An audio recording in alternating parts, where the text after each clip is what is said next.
Court room में सारे लोग उन जज साहिबा की तरफ देख रहे थे जब पूनम चतुर्वेदी ने कुछ ऐसा कहा कि हर आदमी के होश उड़ गए और पत्रकार माइक लेकर उनकी कुर्सी से उठकर बाहर आने का इंतजार करने लगे। हर कोई उनके फैसले पर हैरान था। सामने खड़ा जतिन नज़र झुकाए जमीन की तरफ देख रहा था। लोगों में होती कानाफूसी को देखकर जज साहब ने मेज पर हाथ मारकर कहा, एक औरत के साथ होते देखकर कोई नहीं बोलता है और आज एक पुरुष पर फैसला आया तो ये समाज कानाफूसी कर रहा है। फैसले पब्लिक की पसंद से नहीं किए जाते, इसका आधार केवल सच होता है। जज पूनम चतुर्वेदी अपनी सीट से उठी और बाहर निकल गईं। बाहर निकलते ही उन्हें पत्रकारों ने घेर लिया। मैडम, आपने मिस्टर जतिन के खिलाफ जो फैसला लिया है, आप उसे कहाँ तक सही मानती हैं? क्या ये सब पैसे के लिए हैं? क्या ऐसी सज़ा देना ठीक है? कहीं ये फैसला दिमाग की बजाय दिल से तो नहीं लिया गया? आखिर जज पूनम चतुर्वेदी ने ऐसा क्या फैसला दिया था जिस पर लोगों में बातें बन रही थी और उन्हें पत्रकारों को जवाब देना पड़ रहा था? आखिर जतिन कौन था और उसने क्या किया था? यह जानने के लिए वीडियो तक लास्ट तक देखें। वीडियो को लाइक, शेयर और चैनल को सब्सक्राइब करें। पूनम चतुर्वेदी अब शहर में जाना माना नाम था और जाने कितने लोगों का उन्होंने न्यायपूर्ण सा फैसला किया था। पूनम चतुर्वेदी एक मीटिंग के लिए अपनी कार में बैठ चुकी थी, तभी उनके फ़ोन पर किसी का कॉल आने लगा। देखा तो कोई अनजान नंबर था। पूनम चतुर्वेदी ने कॉल रिसीव किया और जैसे ही हेलो कहा तो उधर से किसी ने कहा, जज मैडम, तुझे जान प्यारी नहीं है क्या? पहले भी कितनी बार फ़ोन करके मना किया, हर तरह से समझ लिया, प्यार से और गुस्से से भी, लेकिन तू तो बड़ी जिद्दी औरत है। तेरी समझ में नहीं आया? अब तो तू देख कि तेरे साथ क्या होता है। हमें कहा है कि इस केस को जाने दे, तारीख देकर चलता कर, मगर तू मानती नहीं। पूनम चतुर्वेदी को किसी ने कोरी धमकी दी थी। शायद पूनम इस कॉल करने वाले व्यक्ति को जानती थी। आगे बैठे ड्राइवर ने सारी बातें सुन ली थी। वह पूनम चतुर्वेदी का 4 साल पुराना ड्राइवर था। उसने हमदर्दीवश पूनम से कहा, मैडम, आप इसकी पुलिस कंप्लेंट कर दीजिए। आप जज हैं और ये आपको इतनी बड़ी धमकी दे रहा है। पूनम ने कहा, यह कुछ नहीं कर पाएगा। कुछ लोग खोखले होते हैं और बसते बहुत हैं। इसके बाद पूनम मीटिंग में पहुंच गई थी। मीटिंग के दौरान भी पूनम के फ़ोन पर बार बार उस नंबर से कॉल आ रही थी और पूनम उसे अनदेखा कर रही थी। मीटिंग खत्म करने के बाद पूनम जैसे ही जाकर कार में बैठी, उसके ड्राइवर मोहन ने उससे कहा, मैडम, आप तो मीटिंग में थी और देखिए इधर क्या हो गया। पूनम हैरानी से बैकव्यू मिरर से ड्राइवर को देखने लगी तो ड्राइवर ने आगे कहा, मैडम, आपने इसके हक में फैसला सुनाया है। उनकी बेटी विशाखा पर किसी ने तेजाब फेंक दिया है। यह सुनते ही पूनम के होश उड़ गए और उसने जल्दी से घर चलने के लिए कहा। तभी पूनम का फ़ोन फिर से बज उठा और इस बार पूनम ने कॉल रिसीव कर लिया। हेलो मैडम, खबर तो लग ही गई होगी, अब बोलो। पूनम चतुर्वेदी ने उसकी बात का कोई जवाब नहीं दिया और फ़ोन काट दिया। वह जानती थी उसको जवाब देने से कोई फ़ायदा नहीं है और उन्होंने एक्शन लेना बहुत ज़्यादा ज़रूरी समझा। जज पूनम चतुर्वेदी ने तुरंत पुलिस को उसके परिवार को प्रोटेक्शन देने के लिए कहा। पूनम बहुत बड़ी जज थी और उनके कहने पर यह एक्शन भी लिया गया। कार में बैठी पूनम चतुर्वेदी सोच में डूब गई थी। विशाखा मलिक एक बिजनेस वूमेन थी। उसने अपने यहाँ कितने ही बेरोजगार लोगों को काम दिया था, जिनमें की अधिकतर लड़कियाँ थीं। वह लोगों की मदद करने में भी आगे रहती थी। विशाखा मलिक का बिजनेस बड़ा हो रहा था, जिससे अपने बड़े होते बिजनेस को देखकर विशाखा ने बड़ी जगह पर अपनी वर्कशॉप बनाने का फैसला किया। काफ़ी महीनों तक विशाखा अपने बिजनेस के हिसाब से ज़मीन तलाशती रही, लेकिन कुछ नहीं हुआ। फिर आखिरकार उसे एक ज़मीन मिल ही गई जो उसे देखते ही पसंद आ गई। उसने तुरंत ही उसके मालिक को उस ज़मीन के लिए टोकन मनी दे दिया, लेकिन वह यह नहीं जानती थी कि यह ज़मीन की जान की दुश्मन बन जाएंगी। लगभग 1.5 साल पहले विशाखा ने अपनी पसंद से शादी की थी, लेकिन समय बीतने के साथ साथ यह शादी बुरा सपना बनकर रह गई। विशाखा जतिन को बहुत पसंद करती थी, जो कि अक्सर उसे MBA करने के दौरान कॉलेज में मिला था। उसे लगता था कि जतिन भी उसे बहुत करता है और एक दिन जतिन ने उसे सामने से आकर कह दिया। एक पल के लिए तो विशाखा उसे देखते रह गई थी। फिर विशाखा ने उसे कह दिया कि वह भी उसे पसंद करती हैं और उसके साथ पूरा जीवन बिता सकती हैं। एक दिन विशाखा ने उसके कॉलेज में आने का कारण पूछा, तब जतिन ने उसे बताया कि वह CA है। इसी कारण से उसका कॉलेज में आना जाना लगा रहता है। विशाखा उससे और भी ज़्यादा इम्प्रेस हो गई थी। जतिन ने भी उससे पूछा कि वह एमबीए करने के बाद क्या करना चाहती है। तब विशाखा ने उसे बताया कि वह अपना बिजनेस करना चाहती है। उसका इरादा एक बड़ी बिजनेस वुमेन बनने का है। तब जतिन ने उसे कहा कि लेकिन बिजनेस करने के लिए तो ढेर सारा पैसा चाहिए होता है। तो विशाखा ने उसे कहा कि पैसे की चिंता नहीं है, मेरे पापा कॉलेज के रिटायर्ड प्रिंसिपल हैं और मैं उनकी इकलौती बेटी हूँ। जतिन मन ही मन विशाखा के परिवार से इम्प्रेस हो गया था। दोनों के परिवार वाले ही उनकी शादी करना चाहते थे और धीरे धीरे उनका प्यार भी शादी तक पहुंच गया। विशाखा के पिता को जतिन पसंद था क्योंकि वो पढ़ा लिखा और मजबूती से अपने पैरों पर खड़ा था। सीए होना भी कोई आसान बात नहीं थी। दोनों की शादी होने के बाद जतिन विशाखा को कैलिफोर्निया घुमाने भी ले गया। विशाखा जतिन के साथ बहुत खुश थी। वह उसके मन की खुशी के लिए सब कुछ कर रहा था। विशाखा ने यही सोचा था कि शादी के बाद वह अपने पिता से पैसे लेकर बिजनेस शुरू कर देगी और यही हुआ। उसने जतिन से कहा, जतिन अब मुझे अपना बिजनेस शुरू करना है। यह सुनकर जतिन ने कहा, लेकिन पैसे का इंतजाम कैसे होगा? विशाखा ने कहा कि तुम इसकी चिंता मत करो, मेरे पापा पैसे दे देंगे। विशाखा के पिता ने पैसे जतिन के अकाउंट में ट्रांसफ़र कर दिए। ऐसा उन्होंने इसीलिए किया कि क्योंकि वह चाहते थे कि जतिन के साथ रिश्ते मजबूत हों। उधर जतिन भी अपनी सीए की फर्म खोलने की तैयारी कर रहा था। विशाखा से पहले ही 1 महीने के अंदर जतिन ने अपनी फर्म खोली और एक दिन विशाखा को यह सरप्राइज के रूप में खुशखबरी दी। विशाखा यह सुनकर बहुत खुश थी। उसने जतिन से कहा, अब तो हम दोनों ही अपना बिजनेस करेंगे। कुछ दिन में मेरा भी बिजनेस शुरू हो जाएगा। वो मुस्कुरा दिया था। विशाखा ने अपने बिजनेस को शुरू करने के लिए सारी रिसर्च कर ली थी और अब बस उसे पैसा देना था। एक दिन जब उसने जतिन से पैसों के लिए कहा तो जतिन ने कहा, विशाखा मुझे कुछ पैसों की ज़रूरत थी, मेरे फर्म के लिए कम पड़ रहे थे, इसीलिए मैंने तुम्हारे पैसे इस्तेमाल कर लिए। विशाखा फटी आंखों से उसे देख रही थी। इतने धोखे से उसके पैसे इस्तेमाल किए और उसे बताया तक नहीं। यह सुनकर विशाखा खून का घूंट पीकर रह गई और उसने यह बात अपने पिता को भी नहीं बताई। विशाखा ने अपने पिता से कहा कि उसे और पैसे की ज़रूरत है। उसके पिता ने कहा, बेटा सब तुम्हारा ही तो है, कोई बात नहीं, मैं तुम्हें और पैसे दे दूंगा। उसके पिता ने बिना कोई सवाल किए उसे और पैसे दे दिए। इस बार विशाखा ने पैसे खुद अपने हाथ में लिए और बिजनेस शुरू कर दिया। घर में तो केवल ससुर थे। वह दिन भी आया जब विशाखा का बिजनेस का उद्घाटन होना था और उसने वह अपने पिता के हाथों से करवाया। यह बात उसके ससुर को नागवार गुजरी। जतिन भी इस बात से बौखला गया था और जब उसने सारा कार्यक्रम खत्म होने के बाद विशाखा से कही तो विशाखा ने कहा, तुमने कौन सा मेरे साथ ईमानदारी भरा काम किया? तुमने मेरे पिता के पैसे तो इस्तेमाल कैसे किया?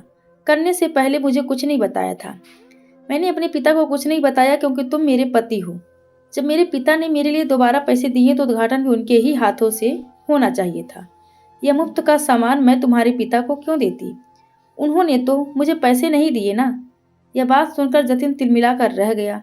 विशाखा अपने बिजनेस में आगे बढ़ रही थी और जतिन यह देखकर मन ही मन कुढ़ रहा था। विशाखा के ससुर भी जतिन के कान भरने में पीछे नहीं थे। जतिन ने विशाखा से कहा, तुम अपने बिजनेस के खाते मेरी फर्म को क्यों नहीं दे देती? तुम्हारा काम मुफ्त में हो जाएगा। जब घर में ही सीए है तो फिर बाहर जाने की क्या ज़रूरत? विशाखा को यह बात सही लगी और उसके बिजनेस का हिसाब किताब उसने जतिन की फर्म के एक अकाउंटेंट को दे दिया। अब विशाखा के बिजनेस के हर ट्रांजैक्शन पर जतिन की नज़र थी। एक बार किसी काम से विशाखा उसके ऑफिस में गई तो उसने जतिन की बातें सुन ली, जो वह केबिन में बैठा किसी से फ़ोन पर कह रहा था। जतिन किसी से खातों में हेरा फेरी की बात कह रहा था। ब्लैक मनी को वाइट में बदलने की बात विशाखा को समझ में आ गई थी, लेकिन विशाखा जतिन से कुछ नहीं कहा और अपना काम करके चली गई। उसकी नज़रों में धीरे धीरे जतिन की इज्जत कम होने लगी थी, क्योंकि शादी के 1 साल में उसे जतिन की सोच का पता चला था। कुछ महीनों बाद विशाखा को अपने खातों में की गई हेरा फेरी नजर आ गई। जतिन ने विशाखा के ऊपर टैक्स लायबिलिटी इतनी दिखा दी कि विशाखा परेशान हो गई और जब उसने जतिन से कहा कि तुम्हारे अकाउंटेंट सही काम नहीं किया है, तब जतिन ने कहा, विशाखा तुम ब्लैक मनी को वाइट करने की बात क्यों कर रही हो? ईमानदारी से तो तुम्हारे खातों में ही इतना ही टैक्स बनता है। विशाखा को इस बात पर गुस्सा आ गया और उसने कहा, तुम तो ब्लैक मनी की बात मत ही करो। मैंने खुद सुना है जब तुम किसी से ब्लैक मनी की वाइट मनी करने की बात कह रहे थे। मैं सोच रही थी कि तुम इतनी जल्दी तरक्की कैसे कर रहे हो, तुम्हारे पास इतना पैसा कहाँ से आ रहा है। करोड़ों की जमीन तुमने इतनी जल्दी कैसे खरीद ली? ये सभी तुम्हारी काली कमाई का नतीजा है। तब जतिन ने गुस्से में उसका हाथ जोर से पकड़कर कहा, तुम छुप कर मेरी बातें सुनती हो? अरे, ब्लैक को व्हाइट बनाने में भी दिमाग लगता है और उस दिमाग के पैसे होते हैं। मेरे पिता ने मेरी पढ़ाई पर यूं ही खर्च नहीं किया है। यूं ही दिन रात मैंने सीए बनने के लिए मेहनत नहीं की थी। विशाखा दर्द से तड़प रही थी। उसने झटके से जतिन को धक्का देकर अपना हाथ छुड़ाया और उसे गुस्से में कहा, लेकिन मैं तुम्हारे साथ नहीं रह सकती। तुम जैसे धोखेबाज गद्दार इंसान से अच्छा मैं किसी कुत्ते के साथ रह लूं। इसके बाद विशाखा ने अपना बैग पैक किया और घर चली गई। विशाखा के पिता रिटायर्ड प्रिंसिपल थे जो कि वसूलों के पक्के थे। वही संस्कार उन्होंने अपनी बेटी को भी दिए थे, जिससे वो समझौता नहीं कर सकती थी। उसके पिता ने भी उसके आने पर उसका साथ दिया और कहा, बेटा तुमने सही किया। जो इंसान अपने वसूलों और संस्कार पर नहीं चलता, उसके साथ रहना भी जुर्म है।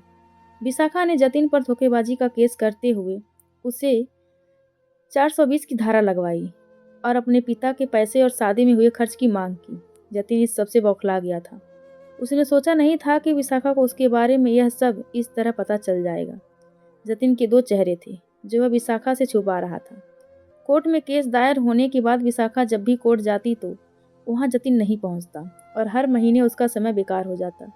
हर बार जतिन कोई ना कोई बहाना करके याचिका लगा देता था। विशाखा परेशान हो रही थी और अपने बिजनेस पर ध्यान नहीं दे पा रही थी। तभी कोर्ट में जज का तबादला हो गया और नई जज पूनम चतुर्वेदी वहां आई। जब पूनम चतुर्वेदी के आंखों के सामने विशाखा के केस की फाइल आई, तब विशाखा ने दुखी होकर जज को सारी बात बताई और जज ने जतिन के लिए फरमान जारी कर दिया कि अगर वह इस बार कोर्ट में उपस्थित नहीं हुआ तो उसे पुलिस द्वारा कोर्ट में लाया जाएगा।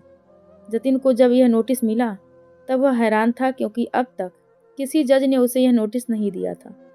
सीए होने के कारण उसकी अच्छी पहुंच थी, शहर के बड़े बड़े लोगों में उठना बैठना था, लेकिन इस बार उसने भी कोर्ट पहुंचकर जैसे सामना करने का फैसला कर लिया और वह तारीख के आते ही कोर्ट पहुंच गया। जैसे ही पेश करने वाले ने जतिन और विशाखा की फाइल की आवाज़ लगाई तो जतिन और विशाखा अंदर जाकर जज के सामने हाजिर हो गए। जतिन को सामने देखते ही पूनम देखती रह गई। जतिन भी उसे फटी आंखों से देख रहा था। जज पूनम चतुर्वेदी ने खुद को संभालते हुए कहा, पहले तो आप अपना नाम डिसाइड कीजिए, क्या वाकई आप जतिन हैं? विशाखा जज की यह बात सुनकर हैरत से जतिन को देख रही थी। मुझे समझ नहीं आ रहा था कि जज ने उससे ऐसा सवाल क्यों किया। उस दिन पूनम चतुर्वेदी ने उनका पूरा मामला जाना और विशाखा से कहा कि आप इनसे क्या चाहती हैं। विशाखा ने कहा कि मुझे इसे तलाक चाहिए, लेकिन उससे पहले अपनी शादी में हुआ खर्च और जो पैसा मेरे पिता का इन्होंने अपनी फर्म में लगा दिया था वह भी वापस चाहिए। लेकिन जतिन ने यह सुनते ही मना कर दिया, ना तो मैं इसे तलाक देने वाला हूँ, ना ही मैं कोई पैसा देने वाला हूँ। ये मेरी पत्नी है, यही मेरे साथ नहीं रहना चाहती, लेकिन मैं इसके साथ ही रहना चाहता हूँ। जतिन के ऐसे बयान के बाद पूनम चतुर्वेदी ने अगली तारीख दे दी और फिर जतिन को सोचने के लिए समय दिया। दरअसल जतिन ऐसा बयान देकर विशाखा को खर्च देने से बच रहा था, लेकिन विशाखा तलाक के बाद आज़ादी से अपना जीवन जीना चाहती थी। उस दिन पूनम चतुर्वेदी को किसी ने फ़ोन पर धमकी दी कि वह यह केस इतने गंभीरता से ना देखे और उनको तारीख देती रहे, लेकिन पूनम ने साफ कह दिया जतिन ने गलत किया है और वह कैसे भी नहीं बचेगा। देखते हैं वह कब तक कोर्ट की बात नहीं मानता। हर महीने तारीख लगती है और पूनम चतुर्वेदी को धमकी के फ़ोन आते थे। एक बार रात के 1 बजे पूनम का फ़ोन बजा। पूनम ने फ़ोन रिसीव किया तो पीछे से किसी ने कहा कि मैं जतिन बोल रहा हूँ। पूनम ने कहा, मुझे पता था कि तुम मुझे फ़ोन करोगे, बोलो किस लिए फ़ोन किया है? जतिन ने कहा, क्या तुम्हें फिर से वही खौफ याद दिलाना पड़ेगा या यूं ही मान जाओगी? मैंने कहा कि इस केस पर ध्यान मत दो। पूनम की हंसी पूनम भी हंस कर कहा, याद रखना कि तुम एक जज को धमकी दे रहे हो। अगर तुम्हारे खौफ में होती तो आज जज नहीं होती। तुमने विशाखा को तो नाम बदल कर बहला लिया, लेकिन अब और किसी को नहीं बहला पाओगे। विशाखा तुम्हारे झांसे में आ गई, लेकिन अब कोई दूसरी भी शाखा तुम्हारे झांसे में नहीं आएगी। खैर, चाहते हो तो धमकी देना बंद करो और जैसा कोर्ट कहता है वैसा करो। जतिन ने तिलमिलाकर फोन पटक दिया था।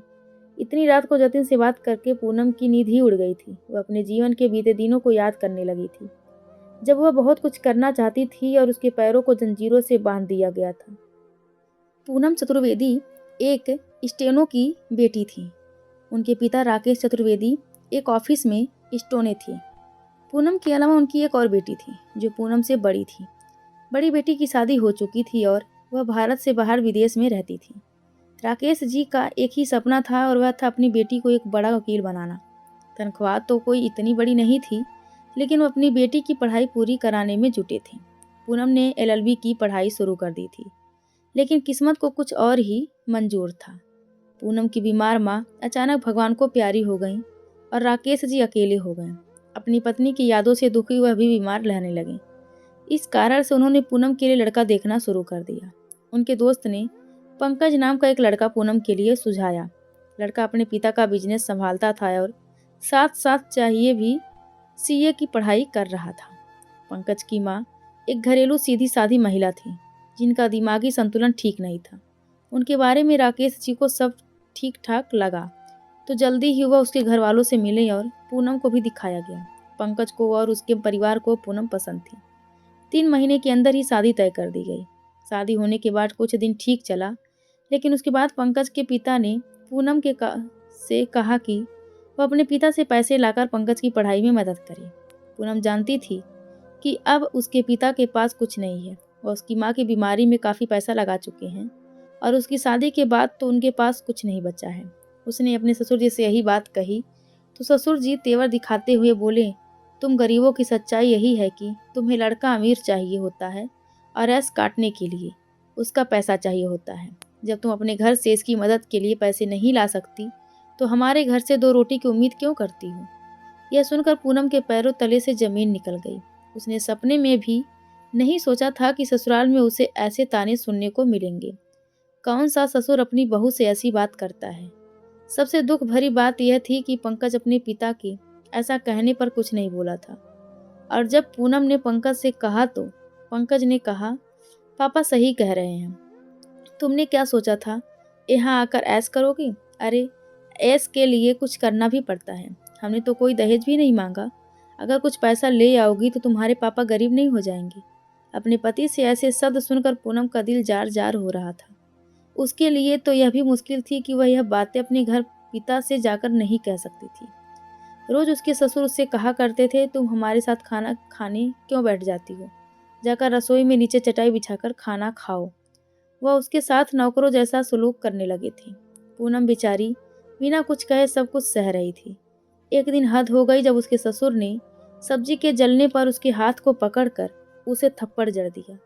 उस पर चिल्लाते हुए कहा, हाथों में जान नहीं है क्या? तेरे बाप ने तुझे क्या यही सिखाया है? खुद तो मरा हुआ रहता है, बेटी भी अधमरी दे दी। अपने पिता के बारे में ऐसे शब्द सुनकर पूनम से रहा न गया और उसने चीख कर कहा, खबरदार जो मेरे पिता के बारे में कुछ कहा। शर्म तो आपको अपने आनी चाहिए कि आप इतने गिरे हुए इंसान हैं कि अपनी बहू पर हाथ उठा रहे हैं। मैं अभी शोर मचाकर सबको यहाँ इकट्ठा कर सकती हूँ, फिर झेलते रहिएगा अपनी बदनामी को।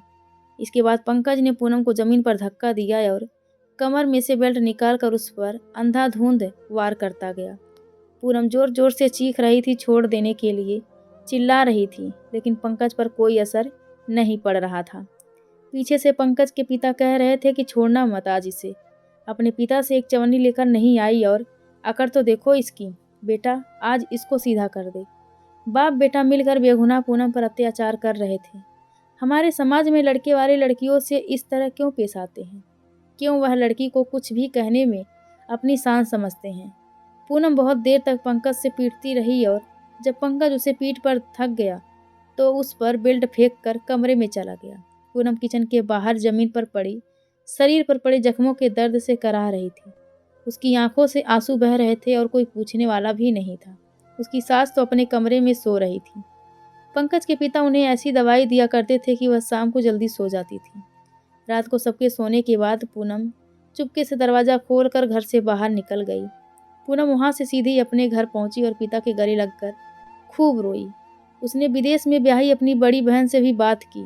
सबने उससे एक ही बात कही, या पंकज के साथ रहना ठीक नहीं। पंकज ने सुबह उठकर पूनम को घर में नहीं पाया तो उसके पिता को फ़ोन किया और उसके पिता ने झट से कहा कि तुम मेरी बेटी के लायक नहीं हो, तुमसे तलाक लेना ही उसके लिए बेहतर होगा। इसके बाद एक वकील साहब से बात करके तलाक का केस दायर कर दिया गया। अब केवल पूनम इस पंकज से अपना पीछा छुड़ाना चाहती थी, इसीलिए उसने बिना कोई खर्च लिए सीधे तलाक की बात कही। पंकज के पिता ने उससे कहा, अरे बेटा, ऐसे तो तलाक लेना ही चाहिए, कम से कम कोई दूसरी अच्छी लड़की तो मिल जाएगी जिसके पास पैसा हो और वह हम सबको संभाल ले।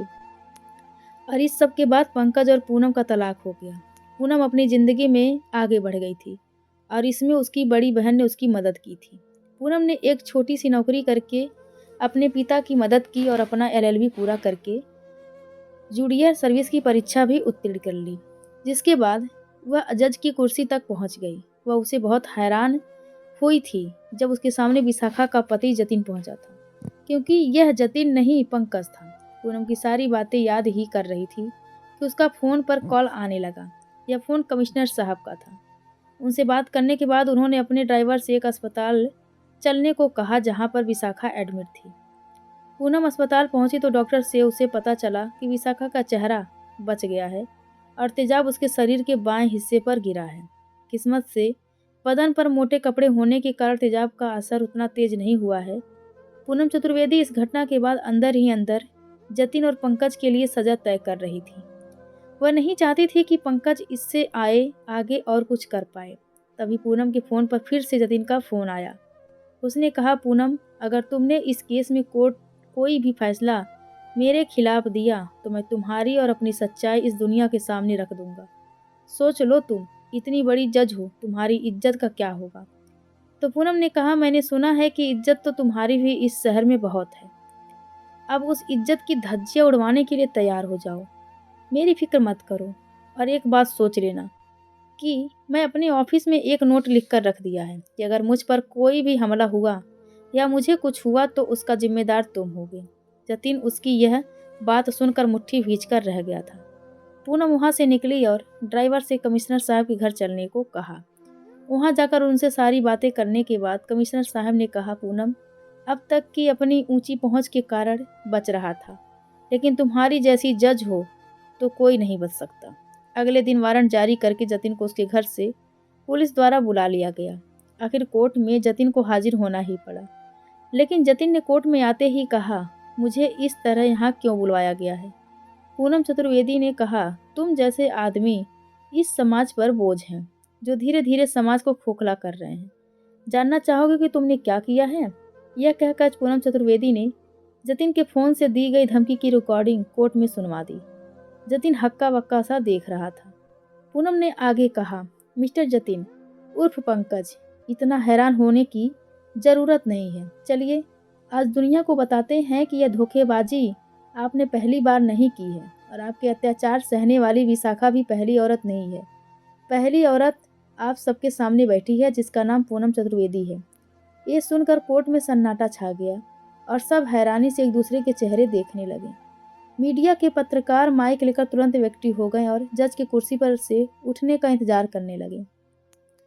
पूनम का जतिन की पहली पत्नी होना सबको हैरान कर गया था। ये बात उसी समय तेजी से मीडिया में फैल गई थी, क्योंकि यह शहर के एक बड़े सीए से जुड़ा मामला था और अब जज भी इससे जुड़ गई थी।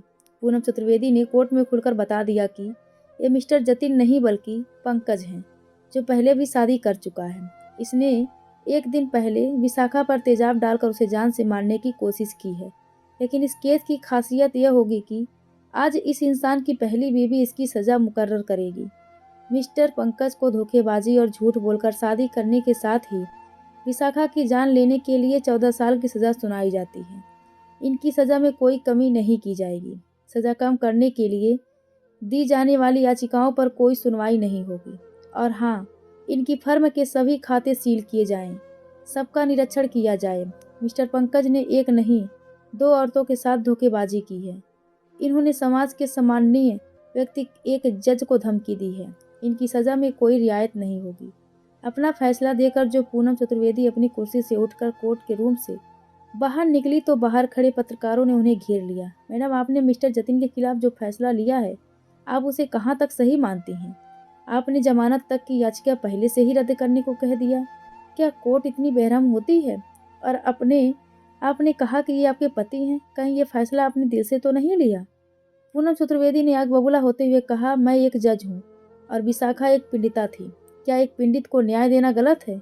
अगर जतिन उर्फ पंकज की पहली पत्नी मेरी जगह कोई और होती, तभी क्या यह फैसला गलत होता? तब भी आप इसे दिल से लिया गया फैसला कहते हैं? आप लोगों का तो काम ही है सवाल उठाना, और आप वही कर रहे हैं। एक जज होते हुए मुझे लगता है मैंने अपनी कुर्सी के साथ पूरा न्याय किया है। आप सबको इस फैसले का स्वागत करना चाहिए कि एक अपराधी बच नहीं पाया। उसने बहुत जतन किए और अपनी पहुंच की धमकियां भी दी, मगर न्याय व्यवस्था से ऊपर ना उठ सका। ये सुनने के बाद पत्रकारों ने जोर से तालियां बजाई और सब के सब इसके बाद विशाखा का बयान लेने के लिए अस्पताल चले गए। आज पूनम को एक सुकून मिला था। अपने पद का सही इस्तेमाल बिना डरे किया था। अगर वो जतिन से डर जाती तो कभी सही फैसला नहीं कर पाती। तो दोस्तों, आप सबको यह कहानी कैसी लगी कृपया कमेंट करके जरूर बताएं और चैनल को लाइक शेयर और सब्सक्राइब करना बिल्कुल ना भूलें। धन्यवाद।